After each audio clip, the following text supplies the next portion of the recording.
Doctor NGR. ఇప్పుడు సెరిగేషన్ mother గురించి మరిన్ని వివరాలు తెలుసుకుందాం. కొంతమందికి ముఖ్యంగా ట్యూబర్క్యులోసిస్ మీకు అందరికీ తెలుసు ఎంత ర్యాంపెడ్గా మన దేశంలో ఉందో. ఈ ట్యూబర్క్యులోసిస్ గర్భసంచి లోపలి పొర ఎండోమెట్రియం మీద కనుక పనిచేస్తే ఆ ఎండోమెట్రియం బాగా దెబ్బతిని బాగా పలచబడిపోయి ఒక నార్మల్గా 1 సెంటీమీటర్ ఉండాల్సింది ఈ ఇన్ఫెక్షన్ వచ్చిన వాళ్ళల్లో ఓన్లీ 0.4, 0.5, 0.6 సెంటీమీటర్ సైజులో ఉంటుంది.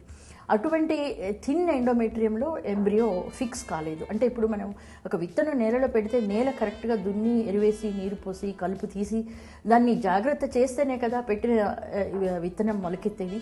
అలాంటిది నేలే లేకపోతే లోపల బేబీ ఎలా పెరుగుతుంది? ఈ కండిషన్లో కూడా చాలామందికి ఈ సరగేట్ మదర్ అనేది చేయాల్సిన అవసరం వస్తుంది. ఇది కాక ముఖ్యంగా ఎడినోమయోసిస్ అంటే గర్భసంచి లోపలి పొరలో ఉన్నటువంటి ఎండోమెట్రియం మస్క్యులర్ లేయర్లోకి వెళ్ళి అది ప్రతి నెల లోపల బ్లీడింగ్ అవుతూ ఉంటే ఆ మస్క్యులర్ లేయర్లో కూడా బ్లీడింగ్ అవుతూ ఉంటుంది. అలా బ్లీడింగ్ అవుతూ ఉన్నప్పుడు అది దాంట్లో కొన్ని యాంటీబాడీస్ తయారు కావటము, అంటే బేబీ ఇంప్లాంట్ కావడానికి అవసరమైన కొన్ని కెమికల్స్లో అది చేంజ్ తీసుకురావటము, తర్వాత బ్లడ్ సర్క్యులేషన్లో చేంజ్ తీసుకురావటము, తర్వాత అది ఉండటం వల్ల చాలా పెయిన్ ఉంటుందన్నమాట. ఆ పెయిన్ ఉండటం వల్ల ఎంబ్రియో వచ్చి లోపల ఫిక్స్ కావటానికి, అంటే యూట్రస్ కాంట్రాక్ట్ అవుతుంటే పెయిన్ వస్తుంది. కాబట్టి యూట్రస్ కాంట్రాక్ట్ అవుతుంటే ఎంబ్రియో నైడేషన్కి, అది అతుక్కోవటానికి ఈ ఎడినోమయోసిస్ అడ్వర్స్గా ఎఫెక్ట్ చేస్తుంది అనమాట. తర్వాత కొంతమందిలో అంటే రిపీటెడ్గా ఎన్నిసార్లు మనకి 5 సార్లు 6 సార్లు 7 సార్లు ప్రెగ్నెన్సీ వస్తుంది కానీ అబార్షన్ అవుతూ ఉంటుంది. అంటే కొంతమందికి ఇమ్యునలాజికల్ ఫ్యాక్టర్స్, తర్వాత కోఆగులేషన్ ఫ్యాక్టర్స్, హిమోఫిలియా ఫ్యాక్టర్స్ అంటారు. అంటే బేబీని ఫారిన్ బాడీగా రికగ్నైజ్ చేసి రిజెక్ట్ చేసేస్తుంది, బేబీని దాంట్లో ఉండనియదనమాట. ఇది ఒక కండిషను. తర్వాత హీమోఫిలియా ఫ్యాక్టర్స్ అని, అంటే బ్లడ్ క్లాటింగ్, బ్లడ్ మెకానిజంలో కొన్ని డిఫెక్ట్స్ ఏర్పడటం వల్ల, ఎంబ్రియో టాక్సిసిటీ ఫ్యాక్టర్స్, ఇట్లా రకరకాల అంటే ఇమ్యునలాజికల్ ప్రాబ్లమ్స్ ఉండటం వల్ల వాళ్ళకి ప్రెగ్నెన్సీ రాదు. ఒకవేళ వస్తే ఎర్లీ అబార్షన్స్ అయిపోతూ ఉంటాయి అన్నమాట. ఇంకా కొంతమందికి గర్భసంచి మూతి, అంటే గర్భసంచి 2 భాగాలుగా చెప్తాము, యూట్రస్, సర్విక్స్ అని. ఈ 2 జాయిన్ అయిన ప్లేస్లో ఇంటర్నల్ ఆస్ అని ఉంటుందన్నమాట. ఈ ఇంటర్నల్ ఆస్ అంటే మనం ఒక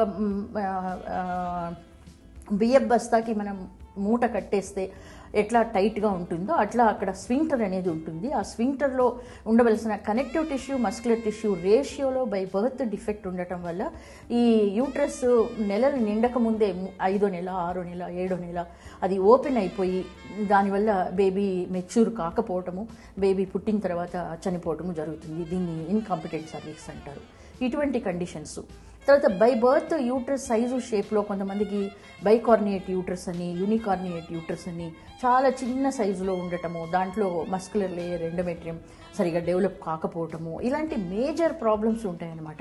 మరి ఇలాంటి వాళ్ళల్లో మరి ప్రెగ్నెన్సీ రావాలి అంటే ఇక వేరే మార్గమే లేదు, ఈ సరగేట్ మదర్ అనేదే చేయాల్సిన అవసరం వస్తుంది. ఇన్ని సంవత్సరాల నుంచి నా ప్రాక్టీస్లో నేను అసలు ఇంతవరకు ఏ ఒక్క పేషెంట్ కూడా నా అందం పాడు కాకుండా ఉండటం కోసం నాకు సరగేట్ కావాలి అని అడిగిన ఒక్క సింగిల్ ఎగ్జాంపుల్ కూడా లేదు.